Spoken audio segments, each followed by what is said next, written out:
Halo Sobat Sehat Panti Waluyo, saya Dr. Enrique, dokter umum di Rumah Sakit Panti Waluyo. Hari ini kita akan membahas perbedaan tentang hipertensi dan juga hipotensi. Mari kita simak. Hipertensi atau tekanan darah tinggi dan hipotensi atau tekanan darah rendah, keduanya merupakan masalah medis yang masing-masing memiliki resiko. Nah, mana yang paling berbahaya? Hipertensi adalah kondisi di mana tekanan darah di dalam arteri secara konsisten lebih tinggi daripada nilai normal. Tekanan darah biasanya diukur dengan dua angka, yaitu tekanan darah sistolik ketika jantung berdetak dan tekanan darah diastolik ketika jantung beristirahat. Resiko dan komplikasi hipertensi meliputi penyakit jantung, stroke, penyakit ginjal, pecah pembuluh darah, dan juga kerusakan pembuluh darah lain, termasuk mengganggu penglihatan. Sedangkan hipotensi adalah kondisi di mana tekanan darah lebih rendah daripada nilai normal. Tekanan darah rendah tidak selalu menimbulkan gejala dan seringkali tidak dianggap serius kecuali jika menimbulkan gejala yang mengganggu. Resiko dan komplikasi hipotensi ini meliputi pusing dan pingsan yang dapat menyebabkan jatuh dan juga cedera. Selain itu, bisa menyebabkan syok dan juga kekurangan pasokan darah ke organ tubuh yang nantinya akan menyebabkan kerusakan organ tubuh.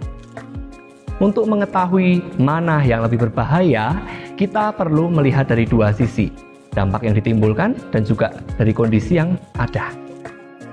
Yang pertama, hipertensi dalam jangka panjang dianggap lebih berbahaya karena dapat menyebabkan kerusakan kronis di berbagai organ seperti jantung, otak, ginjal, dan juga mata. Komplikasi dari hipertensi yang tidak terkontrol juga cukup serius karena akan menimbulkan serangan jantung, stroke, dan penyakit ginjal kronis.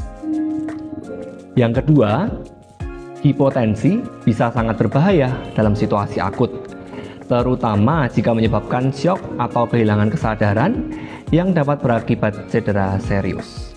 Selain itu, dapat juga menyebabkan kelainan fungsi organ yang dapat mengancam jiwa jika tidak ditangani secara tepat dan cepat. Jadi, baik hipertensi maupun hipotensi masing-masing memiliki resiko. Namun secara umum, hipertensi cenderung lebih berbahaya karena dampaknya yang lebih luas dan kronis pada kesehatan dalam jangka panjang. Sedangkan hipotensi bisa menjadi sangat berbahaya dalam situasi akut, tetapi biasanya lebih mudah diidentifikasi dan ditangani segera. Kontrol dan manajemen tekanan darah yang baik, termasuk melalui gaya hidup yang sehat, dan juga diperlukan pengobatan, sangat penting untuk mengurangi resiko dari kedua kondisi ini. Marilah kita menjaga tekanan darah tetap normal supaya hidup kita lebih berkualitas. Sampai jumpa.